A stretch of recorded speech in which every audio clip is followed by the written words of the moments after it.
Well, hey there, guys. It's Ken Lawson, Renaissance Man, and I am back with Florence and the Machine. And today I'm doing Sympathy Magic. Just came out, I think, today. So I wanted to go ahead and jump on it quickly.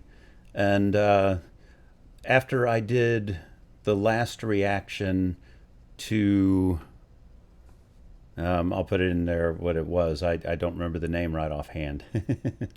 um, Anyway, after I did that reaction, people were telling me that this album coming up, that's I think coming out on Halloween, that one thing to know about it was about her having an ectopic pregnancy, that she had a fallopian tube rupture during, before a show, and she went ahead and did the show anyway, had bleeding and lost the pregnancy, obviously, and then a day or two later, had to get life-saving surgery to go in and remove a fallopian tube and save her life, because she had, I think they said,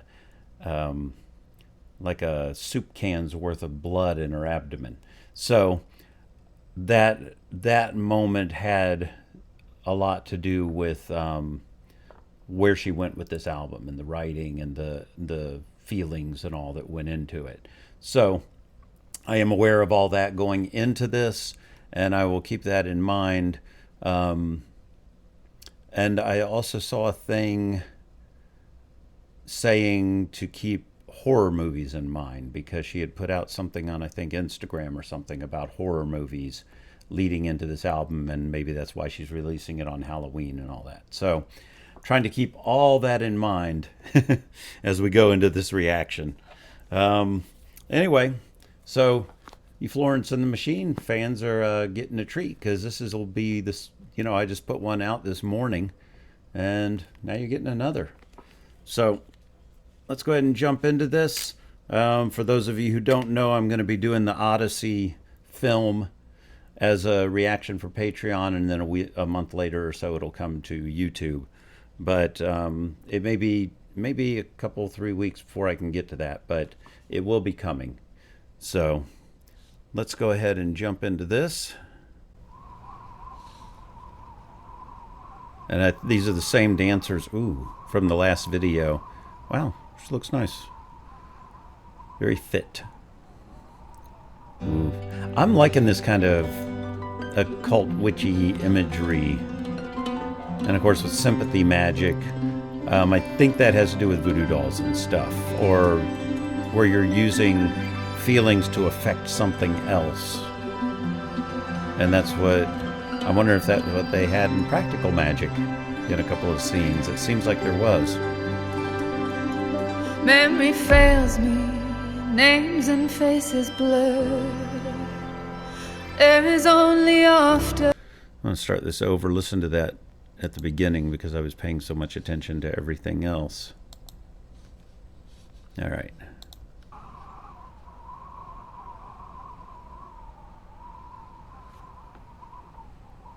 Those poses are neat.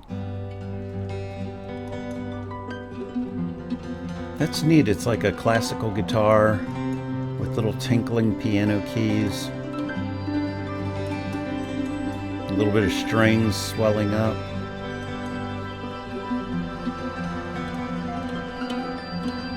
And I think I saw that this, really is informed by that episode of... Memory fails me, names and faces blur. There is only after or before. And am I so different? Have I changed? I do not recognize wow, that my image. face, the scar face that pulls inside, tugging at me all the time. Ooh. Chewing on a feeling, spitting it out, crouch in a ball gown. Wow. I think this actually has a lot to do with that episode, because she's saying there was only before and after that, because I think I saw in interviews, because I read a lot about the incident with the show and all that, and they said that she was in You know, you think of her as in a ball gown. I think it was, I can't remember what they said she was wearing, but she was performing on stage while bleeding, and pushing through it. And and that's when she said that her greatest moment of creating life then became the closest she ever came to death. And all of that really resonates with this first verse alone, because there would be before that happened and after that happened, because her attitudes changed after that happened. And it said something about internal scars pulling. And of course, she had to have her fallopian tube removed, which would have caused internal scars that would fade over time. But they're still there, the thought of it and the feeling of it.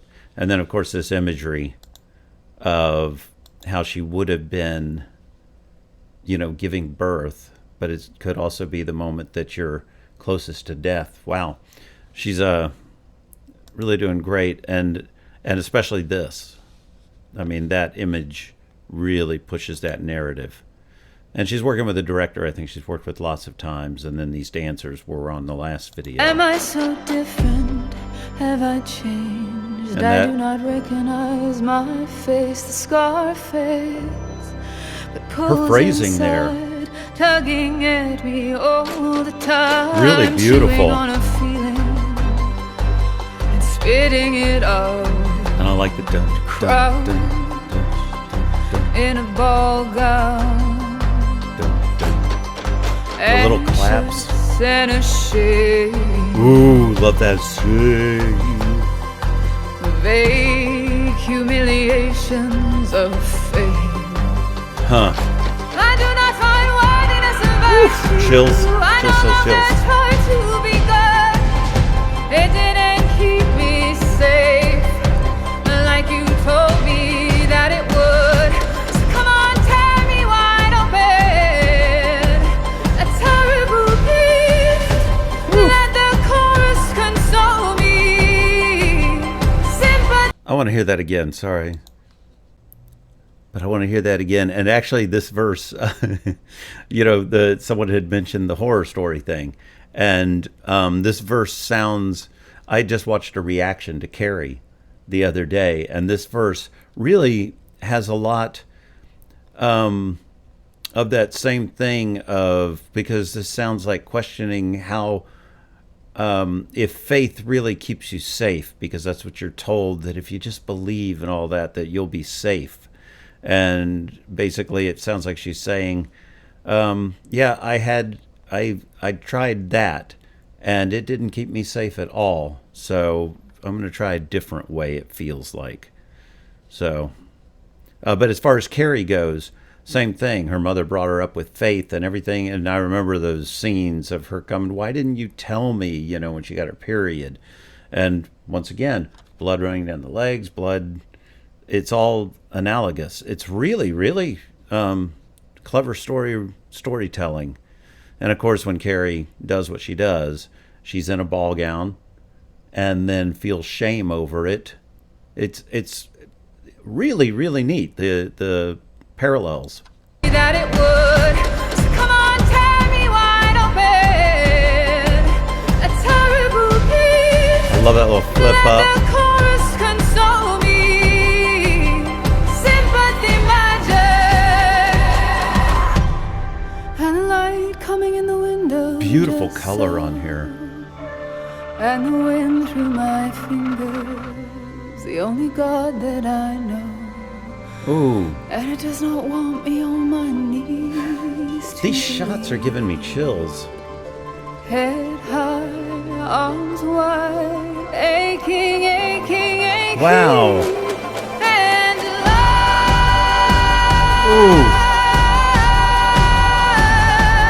and alive.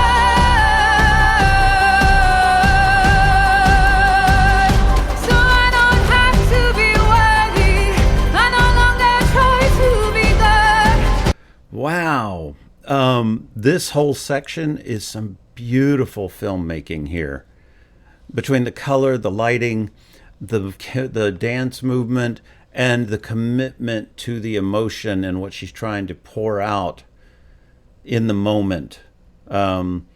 Because when you write something, when you're feeling it, you also need to be able to tap into that later when you're performing it on stage and be able to draw from those emotions again. And some people are great at it, some aren't. She's extremely good at it. And boy, her voice sounds powerful here. But man, I love this entire section.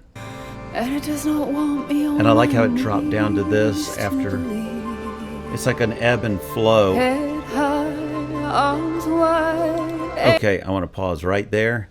And also, when it was talking about the sun and the wind through my fingers and all that, it feels like what she's saying is, if I can't rely on faith and all of that to keep me safe, then let me just tap into nature and give myself over to a more natural approach to things, and maybe just living in that will help me move forward and feel like I have a different purpose. Maybe something along those lines. Aching, aching, aching, and love. She's becoming a favorite, by the way.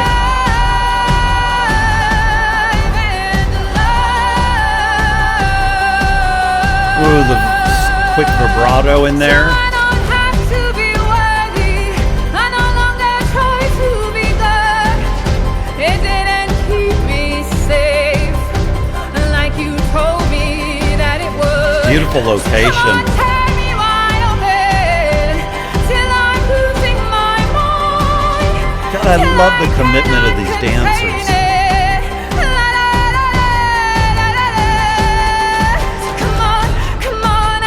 Oof, God Give me damn. everything you got.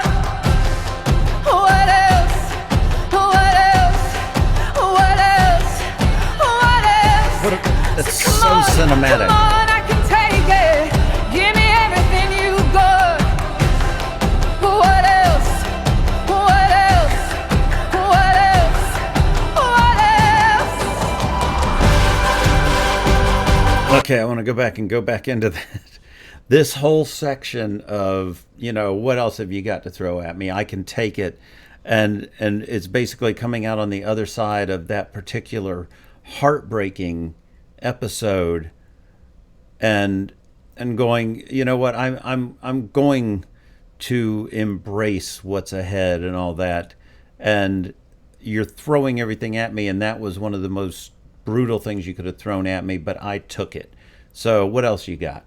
And that's one of the things I love about her, is she plays defiance against outside forces extremely well. I am so impressed with it. Wow, this video, I thought the last one was really good. I like this one even more. This one, I just feel the raw power of it. And the Everybody Scream title of the album, I think she said, came from being in the hospital and her hearing women screaming or something like that. And it was probably, I'll have to look into that a little more, but I think that's what it said. Beautifully shot. What else? So come on, I can take it. Give me everything. Once again, a you got. cathartic expressing of emotion here. What else? What else? Because she did it in the song, and now she can do it in the video. I love that.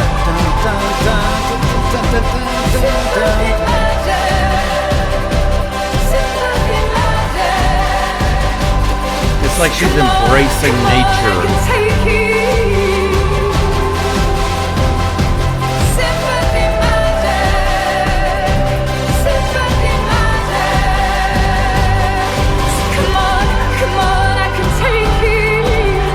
Oof. She's just. Oh, and now they're all lighter. I mean, they were all in dark clothes and all that, but now they're in the lighter clothes. It's almost like they've freed themselves.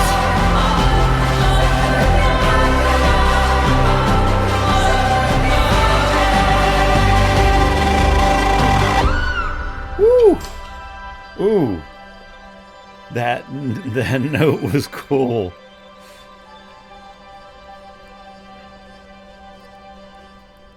But before she goes to the next thing, I want to hear that note again. That was really nifty. Oh man, every shot in this just feels empowering. Um, there.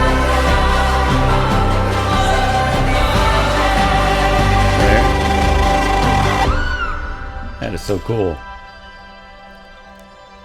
And I like this just dropping again, because this is what makes powerful songs work. When you drop back, let them breathe for a moment and then come back in. But maybe she's not coming back in. I guess we're about to find out. Is this a moment of just assessing and letting life wash over you and what the future has to hold, has in store? Ooh, that's a really neat way to do that, because it was after all that power and everything and saying, you know, what else have you got to throw at me? And then it comes down to a moment of just waiting for what's to come, and kind of letting all of that go to see what life has in store for you coming. This was a brilliant video. I loved it. Loved it. And the power in the mix was really nicely done. There was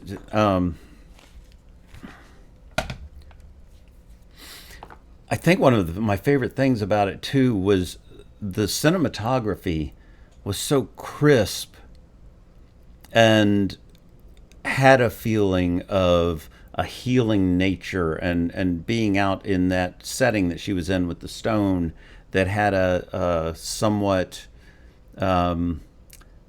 mystic rune-like quality to the stone, like kind of Stonehenge and those kind of places that have, they talk about ley lines and healing and all this kind of stuff. It's almost like she's giving herself over to nature to move ahead. And I love that. I love the whole thing. But her performance is what made it, obviously. So, really, really impressed. All right, guys, that was amazing. I really loved it, and I can't wait for the album to drop. Oddly enough, because I kept putting Florence and the Machine off because I had so many artists I was already doing that it was hard to add one more that had a rabid fan base that was going to want me to be doing more and more and more and more. So everybody has to just hopefully be patient with me, knowing that I only have a limited amount of time. And I will hopefully see you soon. You have a great day, great night, great life. Bye.